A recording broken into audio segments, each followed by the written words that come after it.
मानव समाचार, मानवता के हक में। मराठा समाजाच्या दबावापुढे जर झुकून ओबीसी मधलं जर आरक्षण त्यांना दिलं तर निश्चित हा समाज स्वस्थ बसणार नाही। या शासनाला, या लोकप्रतिनिधीला जागा दाखवल्याशिवाय राहणार नाही।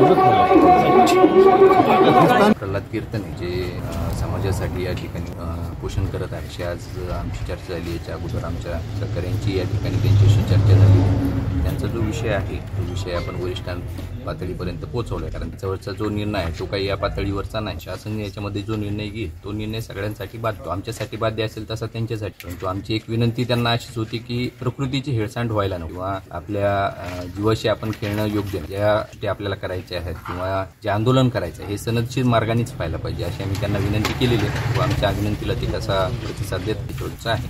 इव्हन मुख्यमंत्री, उपमुख्यमंत्री, सर्व खासदार, आमदार सातत्याने हेच सांगत होते की मराठा समाजाला आरक्षण देताना ओबीसी समाजाच्या आरक्षणाला धक्का लागणार नाही, म्हणून सर्व ओबीसी समाज या मराठा समाजाच्या आरक्षणासाठी त्यांना पाठिंबा देत होता। जागोजागी त्यांचं स्वागत करून कमानी उभा करून त्यांना पाठिंबा देत होता। परंतु दुर्दैवाने आम्हाला जे काही सांगितलं गेलं होतं तसं झालेलं नाहीये।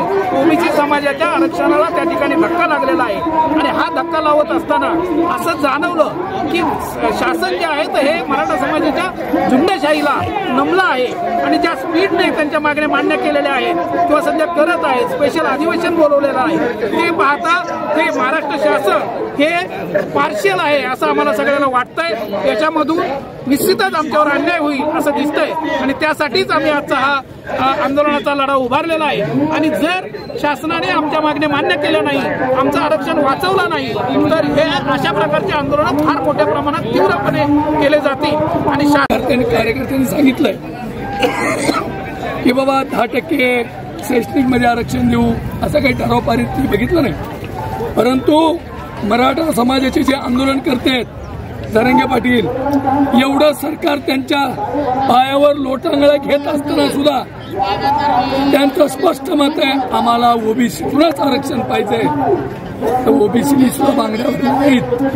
ओबीसी आहे, गेले अनेक दिवसापासून ओबीसीचा लढा आहे आणि ज्यावेळी तुम्हाला ओबीसी द्यायचं होतं त्यावेळी तर तुम्ही सांगितलं आम्हाला नाही पाहिजे आणि आज पाहिजे तर ओबीसीतून पाहिजे।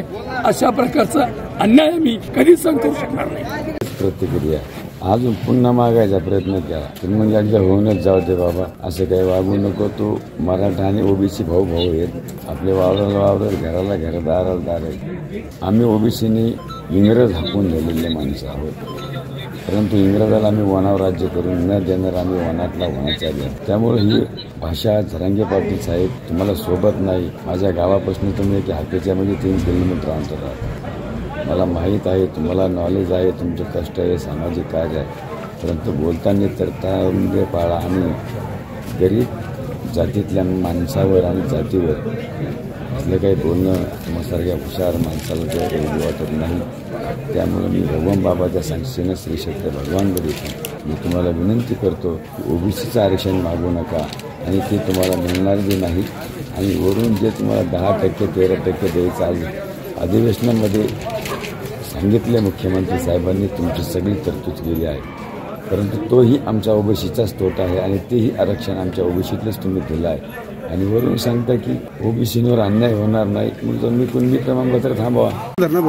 गेले अनेक दिवसापासून हा लढा सातत्याने चालू असताना शासनाच्या माध्यमातून जे कुणबी सर्टिफिकेट म्हणजे ओबीसीच आहे, कुणबी सर्टिफिकेट म्हणजे ओबीसी, अशा प्रकारचे सर्टिफिकेट रोज दिले जातात। आणि राज्याचे मुख्यमंत्री, उपमुख्यमंत्री यांचं स्पष्ट मत असं आहे की आम्ही ओबीसीच्या आरक्षणाला धक्का लावणार नाही आणि एक वेगळं आरक्षण आम्ही मराठा समाजाला देऊ, अशा प्रकारची घोषणा या राज्य शासनाने केली। ती करत असताना एका बाजूने ओबीसीचे कुणबी सर्टिफिकेट दिले जातात, म्हणजे ते ओबीसी आहेत का नाही हे बी आज अधिवेशनात सरकारने सांगावं। आणि महाराष्ट्रातल्या तमाम ओबीसीच्या नेत्यांना आवाहन करतो, जर ओबीसीच्या आरक्षणाला कुठे धक्का लागला तर तुम्हाला सुद्धा धक्का लागेल, तुम्हाला सुद्धा रस्त्यावर एकही कार्यकर्ता रस्त्यावर